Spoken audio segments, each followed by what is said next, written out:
Now, data entry and online research. Paano ba? Okay, clients also need help, guys, sa mga bagay na transferring data from one file to another, researching sa Google. Yan, pwede ka din mag-product research, mag-competitor research, email list building. So, paano ba yan siya? So, let's have a sample here. Okay, so for example, ano bang pinapagawa ni client sa atin? Mag-sample tayo dito. Pinapagawa sa atin ng client. I want you to find 10 businesses in New York that is offering business consulting because we wanted to offer them our products. Okay? So all you have to do is go here sa Google Workspace. Yan. And then go here sa Sheet. Kanina, di ba, we did yung Google Docs. Now, let's go to Sheet. Okay? Dito tayo dito sa blank sheet. And this is what Google Sheet looks like. Okay? So all you have to do here, sabi dito ng client again, is 10 businesses in New York that is offering business consulting. So lalagay ko lang siya dyan. Businesses, business consulting in New York.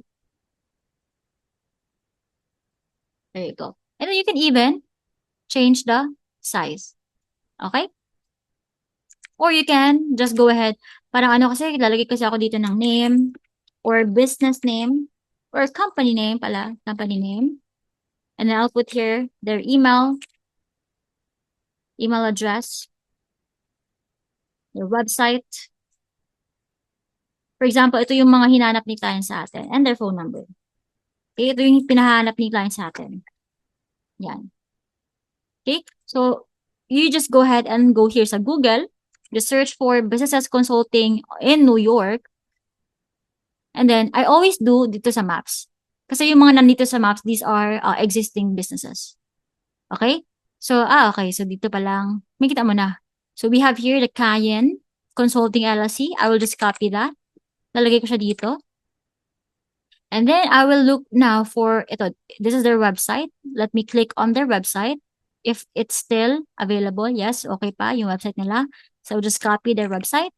Lalagay ko here. And then, email. Where can I find their email? Kasi wala dito eh. Let's look for their email dito sa website. Okay? So, if you cannot see yung email, merong contact us dyan. So, if this is what they will do, they will just ask for our information and they will contact us after we give our information. We can just go ahead and look for the Cayenne Consulting LLC email. Yan. Then, we can just go ahead and scroll. Ayun. We can see here yung CEO, si Akira. Then, meron na tayong email ni Akira. Or ito, info. As easy as that. Copy lang natin yan. And then, let's put it here in their email address. There you go. And then, phone number.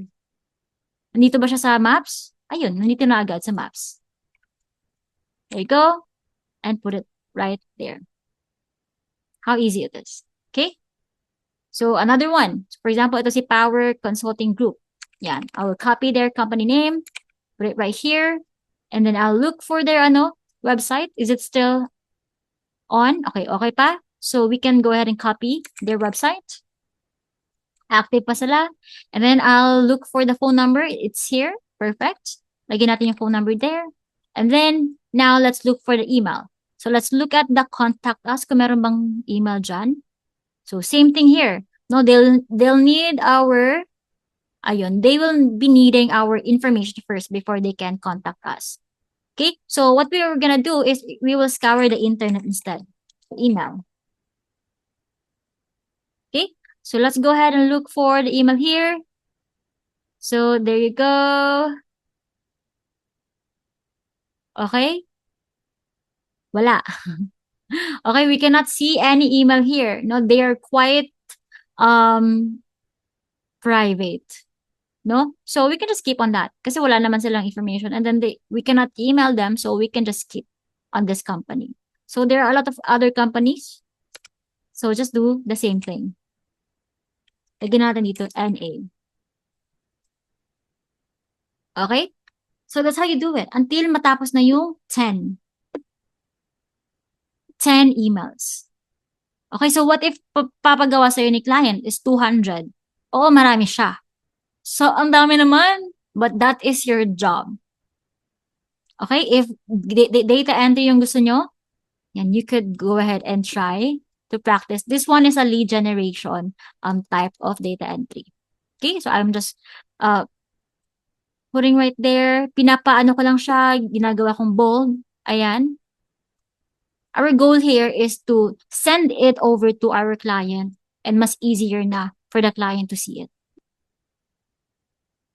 Okay, so we have a question here. Will you be providing access to this recording for all participants? You can review it on our FB group, yung free FB group natin.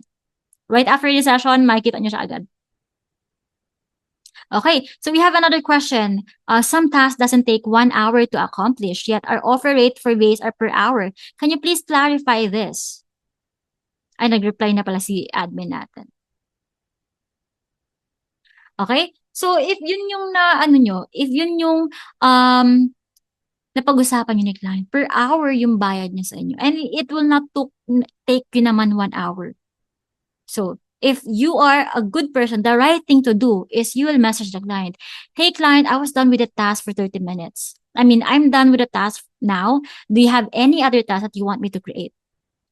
Any other task that you want me to do? Okay, just to make up for that 30 minutes more. Okay, that's the right thing to do. May iba naman na kiber na lang, hindi na lang inaano as long as bayad naman sila. That is also their choice. Okay? So sometimes you will the client will also ask to have an hour tracking tool. And if that's okay with you, okay lang din. No worries. Okay? So thank you so much admin Sam. So more on about the question of Marvin, sabi niya, ano ba yung type of payment natin? Kasi we can do all of these things, di ba? Yung mga tasks natin.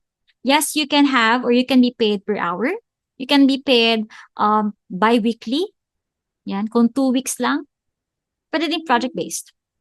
It's really depends on what your client requires you to do. Alright?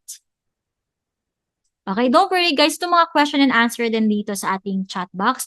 We will put that into a post pa rin so that everyone can see it as well. Okay, so after that, yun lang naman pala, how to, dapat lang alam mo mag-scour ng internet. Dapat lang alam mo mag-type, mag-copy, alam mo mag-research sa Google, alam mo gumamit ng Google Sheet.